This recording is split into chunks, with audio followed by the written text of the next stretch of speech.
So great to have you with us. Topping news, the government-appointed Hawksbill Creek Agreement Review Committee meeting last night with residents of East End. It was the third community meeting so far this week, designed to gather recommendations from the public with respect to the expiration of certain provisions within the Hawksbill Creek Agreement. Now, the session was well attended and residents came forward with several suggestions. Kimberly Mullings has more.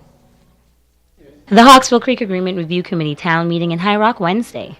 Chairman of the newly formed committee, Dr. Marcus Bethel, urged those in attendance to try to understand that the government is required to make some decisions with respect to the exemption set to expire this August, which focuses on the island as a whole. The government is looking for that input because obviously it has to develop a development plan, sign off, create the policies for a development plan for Grand Bahama, and in addition for Freeport. Freeport is really the driver of the economy on Grand Bahama. So clearly it has its role to play, but the government has an equal responsibility, or even a greater responsibility, because it talks about areas outside of Freeport. Freetown resident Everett Marshall doesn't mind the Hawksbill Creek Agreement being extended, but recommends that the people of Grand Bahama get something in return. Coming into High Rock, when you get to the end of the boundary there, when it rain and thing, you can't pass. That flooded really bad. In Freetown, every place else got run water. Freetown to Belwinstown and all those places have no running water. Chairman Dr. Bethel commended Marshall on his recommendation. These are issues that have an impact on how much economic development you can carry on out here, and they have to be looked at in their totality, in holistically, because everything is connected to everything else. And I think your points are well taken from an infrastructural point of view. Daniel Murray, landowner in the High Rock settlement, suggested that the tax exemption be removed on land until the issue of flooding as well as the matrix system created by Bahama Rock be made clear. I recommend that they do not extend the tax exemption based on the environmental neglect that has happened at the Freeport Harbor, and that has cost us all stress, pain. All right, we're worrying about it right now, about being flooded again. All right, I'm sorry, but until you talk about world-class standards, is that just for us and the investors, or is that for the Port Authority too? Attorney Cassietta McIntosh, review committee member, addressed common misconceptions the committee has gathered during the town meetings. The first being that no final decisions have been made. We are not dealing with the extension of the Hawksbill Creek Agreement as a whole. That is a misconception that is out there. There's just two tenants that we're dealing with, which is the real property tax and the business levies. That is all that we are dealing with.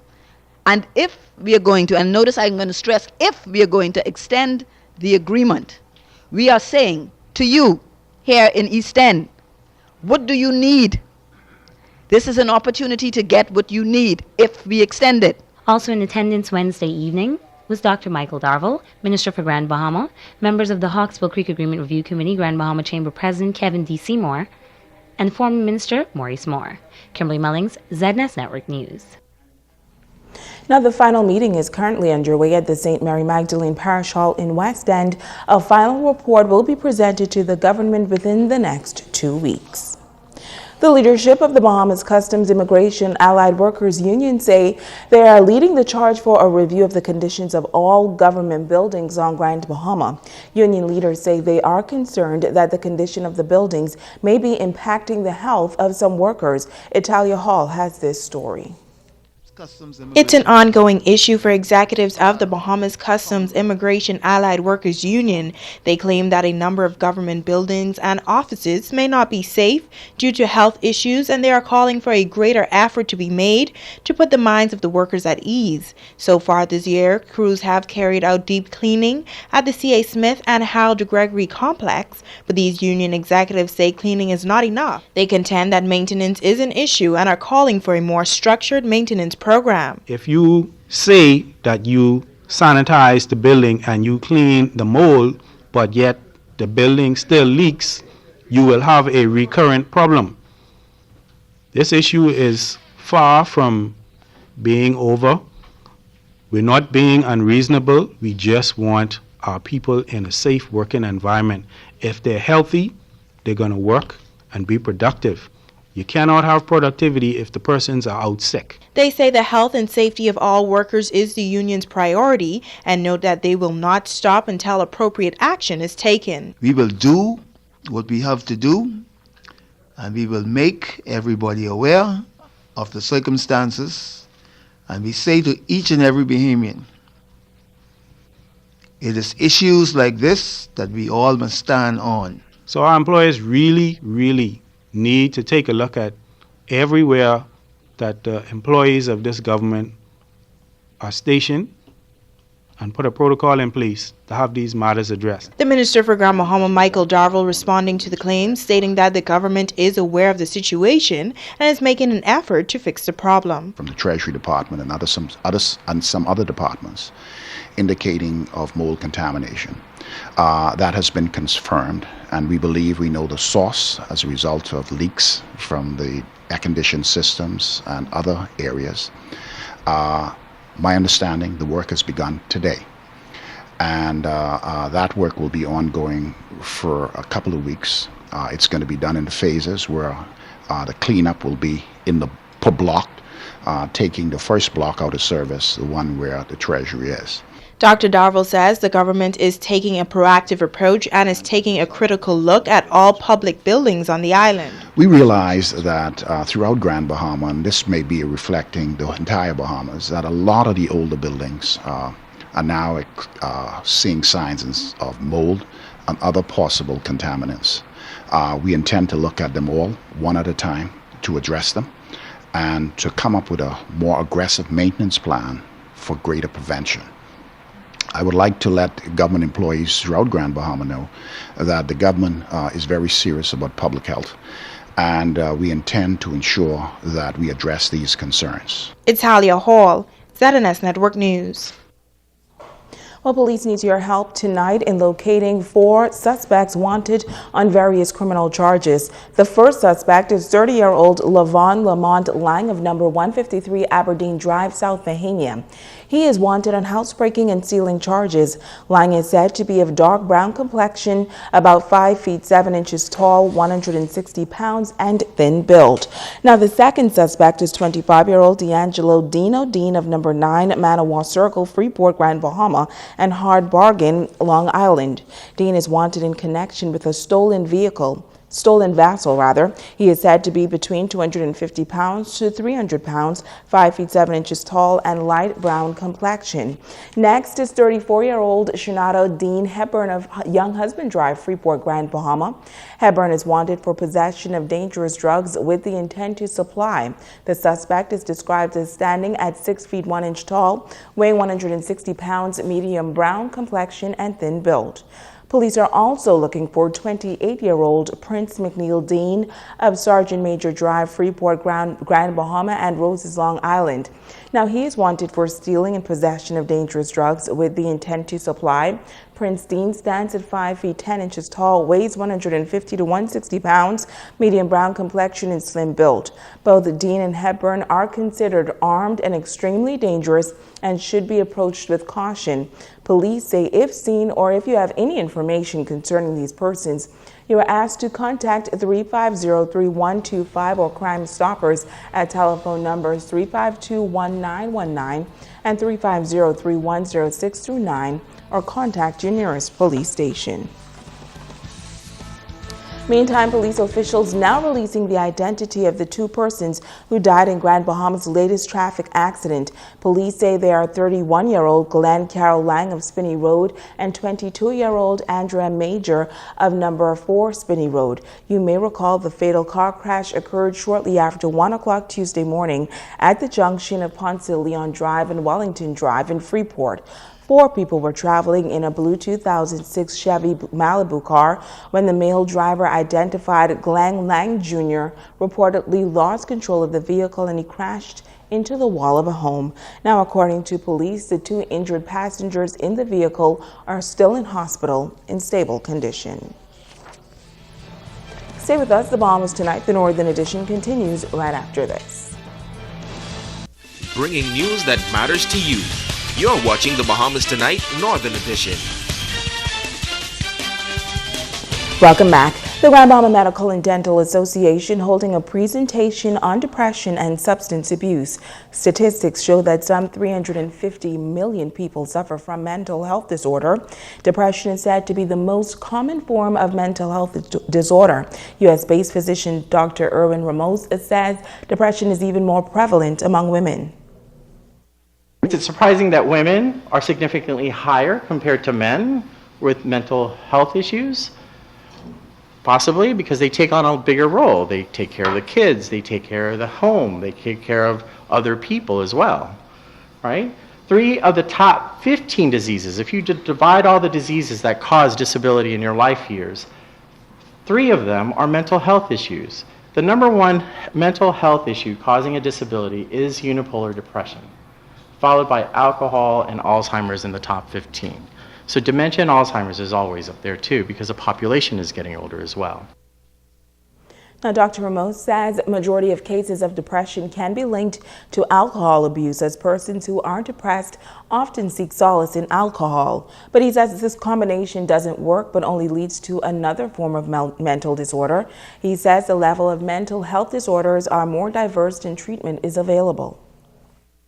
With depression being the leading cause of disability worldwide, it's also the contributor of global burden of disease. So with depression, you can't get out of bed, you're more prone to get infected with other things, you're not eating right, you're more likely to forget things. Women, again, are more affected by depression than men by statistics, and at worst, depression can lead to suicide. I don't know many happy people that want to hurt themselves, right? And they're effective, and obviously there are effective treatments for depression. In other news, primary school students at St. Paul's Methodist College learning more about the various professions that help to build strong communities. Italia Hall has the details.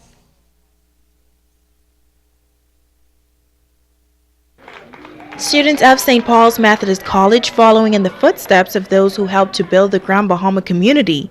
The institution celebrating their annual Community Builders Week, where they invite key players such as firefighters, doctors, police officers, and other professionals to give the students some insight on how they all contribute to developing a better society. Thursday was Family Day, where they participated in several activities with parents, teachers, and peers. This program is very important, and it lends to all of what these children have been doing throughout this term, because they have been working on this theme, this topic of community builders, and this is now the culmination of all that they've learned. Today is an exceptional day, simply because it's a day where our children are showcasing, they are putting out there what they want to become in the future. We come to support them. I'm glad that we have a room full of family and friends that come to support the kids, and the kids for their minds to be open and explore, so they could dream of the dreams that they want and the things that they want to do in life. These little ones also sharing their aspirations and all that they have learned this week, starting with Ms. Cooper, a teacher. Help children to learn. I want to be a construction worker. And what do construction workers do? They build hotels, houses. They stop fires, take care of people. People who are very sick. A veterinarian. And what do veterinarians do? Check people's pets. Football. Football player? Okay. Tell me, what's your favorite team? The Sharks. When people do not obey the law, what do officers do? Arrest them. Okay.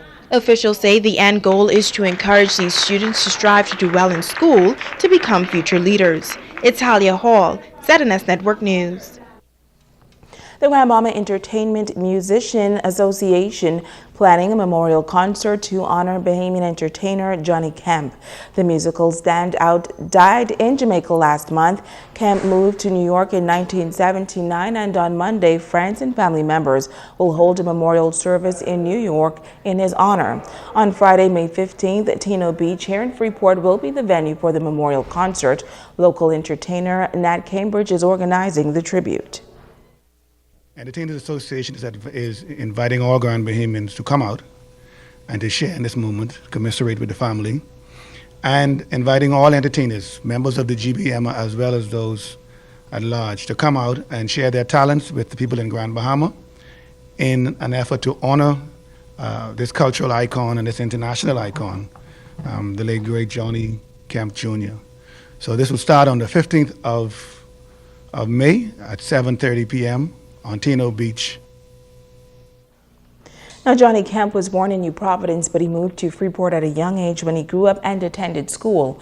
Kemp graduated from the Freeport High School, now called the Bishop Michael Eldon School. Chairman of the school's Alumni Association, David Wallet, says they are organizing a fitting memorial in honor of Johnny Kemp.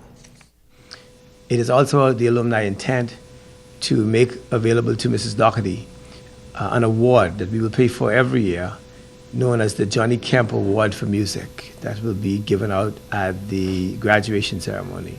So it is the alumni's intent to keep Johnny Kemp's name alive in this institution because he was an integral part of this institution between 1973 to about 1976, 1977. And now to our nightly feature, Ask the Doctor. Hi, I'm Dr. Monique Pratt. Welcome. Samuel from Nassau sent this question. I've been told I have high cholesterol, but I'm not sure what that means. Is cholesterol a real thing? Samuel, thanks for your question, and I want you to know that you are not alone in your confusion about cholesterol. Cholesterol is a waxy substance that's found in the fats in your blood. Your body needs cholesterol to continue building healthy cells, but if the levels are high in your blood, you may develop fatty deposits in your blood vessels. Eventually, these deposits make it difficult for enough blood to flow through your arteries.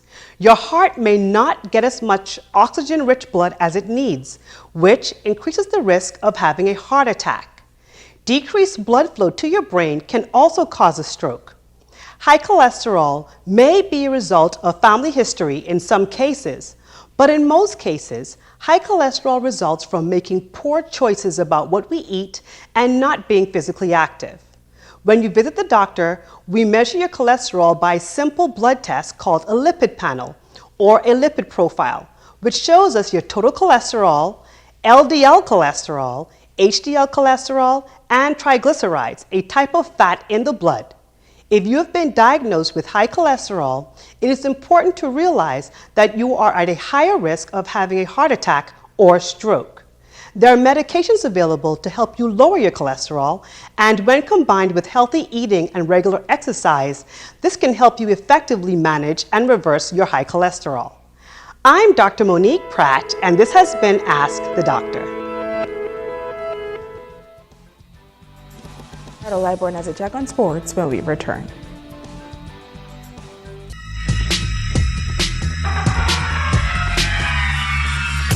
Welcome to sports, everybody. I'm Ricardo Live on the Coca-Cola Saints basketball team won the Bahamas Basketball Federation Division II title in Bimini. The Saints presented that sponsor trophy to their sponsor, Caribbean Bottling Company, and they had a wonderful time. Now, Guard De Niro said he enjoyed the trip to Bimini. Orrin Roberts said it was a total team effort. That was my first time in Bimini. It was a very good experience. We went over there with a mindset to win, because most of us in high school, we didn't get to go to the U Campbell, so we going over there with the urge to win. Bimini was fun. It was smaller than I expected it to be, but it's a great place to be. And we lived like kings when we was over there. I really enjoyed where we stayed, thanks to the board. And the games was good. I don't think we played our best, but it was good enough to bring the championship back home for a second year. The Grand Bahama manager of the Caribbean Bottling Company, Al Colby, congratulated the Saints on a job well done. We are happy to be able to sponsor the Reach Out organization this year in the form of their basketball team, namely the Coca-Cola Saints. And we are happy that they were able to represent the organization and Coca-Cola by winning the championship both locally and at the nationals this year. So we congratulate Mr. Seed and the team on that effort. Now the boys on the soccer pitch in the Arthur Paris Mary Nab High School Soccer League. Lukai International simply playing great. Junior boys snipped Jack Haywood 1-0. Sister Mary Patricia Russell over Tabernacle 1-0. Mary Star the Sea Senior boys and Igbarok played to a scoreless draw. Tabernacle closed out St. George's and a good one, 5-0. Lukai International playing well over Jack Haywood 2-0. Now as far as the Grand Bahama Women's Premier Soccer League from the weekend, Chelsea defeated Borasso Dortmund 1-0. It was Aristide Denis scoring that lone goal, and Barcelona won by default over Real Madrid. Turning now to football, NFL rookie camps are now open. A wide receiver University of Central Florida, Renald Hall, signed on Saturday with the Tampa Bay Buccaneers and reported to camp. Renald is 6 foot tall, 198 pounds, and also is the grandson of Bimini baseball legend Randy Roll. Now, the rookie is undrafted, caught 9 touchdowns and also 2017 receiving yards in his last 3 seasons, and he's hoping that he makes that Tampa Bay team, and I got a feeling he will. And that's a look at your sports. You guys have a good one.